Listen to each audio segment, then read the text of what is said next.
मुझे तुम पर शक है, तुम उसे लड़की से प्यार करते हो। मेरा यकीन करो, मैं उसे लड़की से प्यार नहीं करता।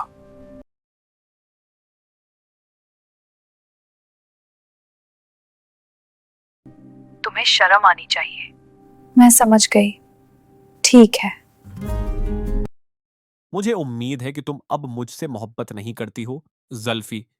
नूर की आवाज में थिकन थी, दर्द था और एक अजीब सी बेबसी भी। सामने जुल्फिकार शाह खड़ा था, जिसकी आंखों में गुस्सा और मायूसी दोनों साफ झलक रहे थे। वो तलख लहजे में बोला, ऐसी लड़कियां बेवकूफ होती हैं, रात को सड़कों पर ऐसे घटिया मर्दों के साथ निकलती हैं और फिर गंदे कपड़े पहनकर इज्जत की बात करती हैं।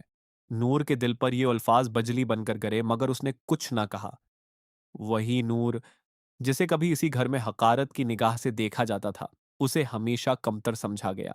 मगर अब हालात यहां तक पहुंच चुके थे कि वो इसी घर में एक अछूत की तरह रह गई थी। कोई उससे बात नहीं करता था, कोई उसकी मौजूदगी बर्दाश्त नहीं कर पाता था। वो आहिस्ता से बोली, वो मेरे शव्हर हैं और मैं अपने नसीब से खुश हूं। ये फजूल बातें बंद कर दें। जुल्फिकार ने तंजिया अंदाज में कहा, सालर तुम्हारी कदर नहीं करता, तुम ऐसे कहीं 72 की मुस्तहक हो। नूर नूर की आंखें भर आए, मगर लहजा सख्त था। मुझे अकेला छोड़ दें, सालर मेरे शवहर हैं और मैं खुश हूं। इधर जुल्फिकार शाह को सब मालूम हो चुका था। उसने सालर के बारे में तमाम मालूमात हासिल कर ली थी। वो जानता था कि नूर की शादी एक समझौता थी, मोहब्बत नहीं।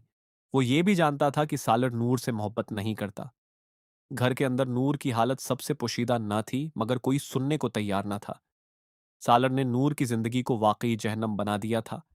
न वो इससे मोहब्बत करता था, न इज्जत देता था। घर में कोई नूर की बात नहीं सुनता था, न कोई उसकी तरफ देखना चाहता था। वो मुकम्मल तौर पर तनहा हो चुकी थी। दूसरी तरफ जुल्फिकार शाहब चीन था। उसे मालूम था कि नूर की शादी सालर से हो चुकी है, मगर वो ये भी जानता था कि ये शादी नूर की खुशी नहीं है। इसने नूर से दोबारा राबिता किया। मैं तुम्हें उस जहन्नम से निकाल सकता हूं, मगर तुम्हें हिम्मत करनी होगी। नूर ने मजबूत लहजे में जवाब दिया, मुझे अकेला छोड़ दें। सालर मेरे शुवर हैं और मैं उसी में खुश हूं। जुल्फिकार का सब्र टूट गया। तुम जैसी लड़कियां मरना पसंद करती हैं, मगर अपनी जिंदगी ठीक नहीं करना चाहते। अगर तुमसे गलती हो गई है तो उसका मतलब ये नहीं कि पूरी जिंदगी इसी गलती के साथ गुजार दो। तुम्हारी पूरी जिंदगी अभी बाकी है और तुम बहुत गलत कर रही हो। नूर का दिल तड़प उठा, मगर वो अपने फैसले पर कायम रही।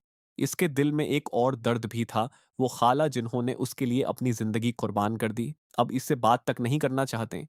वो इसका चेहरा देखना भी गवारा नहीं करते। ये सब नूर के लिए सबसे बड़ी सजा थी।